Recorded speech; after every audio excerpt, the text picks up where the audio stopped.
ચકલી વાર્તા સાંભળવી છે ને? તો બધા અદબ પલાડી મોઢા ઉપર આંગળી કરી દો. અહીં આવો. એક હતા ચક્કીબેન.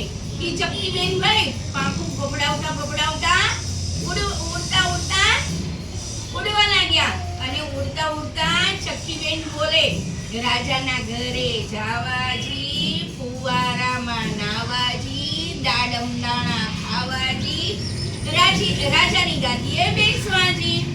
તો ઉડતા ઉડતા આમ પાંખો ખવડાવે એટલે કુકડો મળ્યો. તો કુકડો કે, ચક્કીબેન તમે ક્યાં જાઓ છો? તો કે ભાઈ મારે તો રાજાના ઘરે જાવાજી, ફુવારામાં નાવાજી, દાડમ દાણા ખાવાજી, રાજાની ગાદીએ બેસવાજી.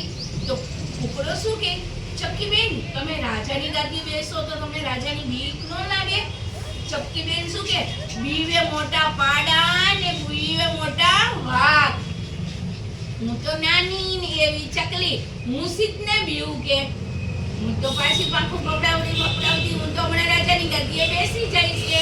તો કુકડો શું કે તમારે રાજાની ગાદીએ જવું હોય ને રાજમહેલમાં, તો હું તમને પીછા આપું, એની ઘાઘરી સીવડાવી નાખો. તે એના પીછાની ઘાઘરી કરીને પહેરીને પાછા ઉડવા માંડ્યા. ઉડતા ઉડતા આગળ જતા ને ત્યાં મોરભાઈ મળ્યા. તો મોરભાઈ કે, ચક્કીબેન તમે ક્યાં જાઓ છો? ચક્કીબેન કે, રાજાના ઘરે જાવાજી, ફુવારામાં નાવાજી, દાડમ દાણા ખાવાજી, રાજાની ગાદીએ બેસવાજી. મોર કહે, ચક્કીબેન તમે રાજાની ગાદીએ બેસો તો તમને રાજાની બીક ન લાગે?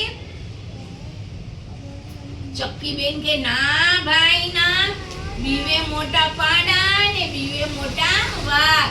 આ તો નાની સી ચકલી, હું સીધને બીવું કે. મોર કે, તો તમારે રાજમહેલમાં જવું હોય ને તો હું થોડા પીછા આપું, એની સાડી બનાવી નાખો કે. તે મોરે તો પીછા આપ્યા, એની સાડી પહેરી ને ઉડતા ઉડતા ઈ તો પાંખું પકડાવતા રાજમહેલમાં ગયા. હો ભાઈ, પછી રાજમહેલમાં ગયા ને તો બાર સિપાઈ ઉભા હતા. સિપાઈ કહે, ખડે રહો. ચક્કીબેન એ તો હું તો ચક્કીબેન. સિપાઈ કહે, અહીંયા કેમ આવી છું? તો ચક્કીબેન કે, રાજાના ઘરે જાવાજી, ફુવારામાં નાવાજી, દાડમ દાણા ખાવાજી. તો કે એમ મને સલામ ભરીને જાઓ કે. સિપાઈ કે, મને સલામ ભરીને જાઓ. ચક્કીબેન કે, હું તો કઈ સલામ ભરું નહીં કે. તો કે તો બારની બાર ઊભી રહેજે ચકલી કે. તો ચક્કીબેન તો ફર કરતા સિપાઈની પાઘડી ઉપર બેહી ગયા. સિપાઈ કે, ભાગો રે ભાગો બાપા, હવે આપણી આઈ બની. એમ કરીને સિપાઈ તો વયા ગયા અને ચક્કીબેન તો ફર કરતા રાજમહેલમાં વયા ગયા. પછી રાજા ને રાણી હિચકે હો ભાઈ ત્યાં સામમાં જઈને બેસી ગયા. પછી ચક્કીબેન તો કે, રાજાના ઘરે જાવાજી, ફુવારામાં નાવાજી, દાડમ દાણા ખાવાજી, રાજાની ગાદીએ બેસવાજી. અરે રાણી કે, એ ચક્કીબેન જાઓ તમે ઓલા ફુવારામાં નાઈ આવો. પછી તો નાઈ આવ્યા. પછી ચક્કીબેનને દાડમના દાણા રાણીએ દીધા તો ખાવા માંડ્યા. પછી કે મારે તો રાજાની ગાદીએ બેસવું, તે તો રાજાની ગાદીએ બેસી ગયા ભાઈ. અરે ચક્કીબેનને તો એવી મજા આવી. એક દી રહ્યા, બે દી રહ્યા. પછી કે રાણીને કે, હવે મારે ઘરે જવું છે.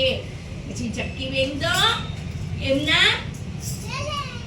એમના ખોળામાં બેસી જાય, રાણીના રાજાના ખોળામાં બેસી જાય ભાઈ. અને રાજમહેલમાં બહુ મજા આવી હો. અને ભૂખ લાગે ને ત્યારે દાડમના દાણા ખાય, ફુવારામાં નાય. ચક્કીબેન ને કે, તમારે નાવું હોય એટલું નાજો હો. ચક્કીબેન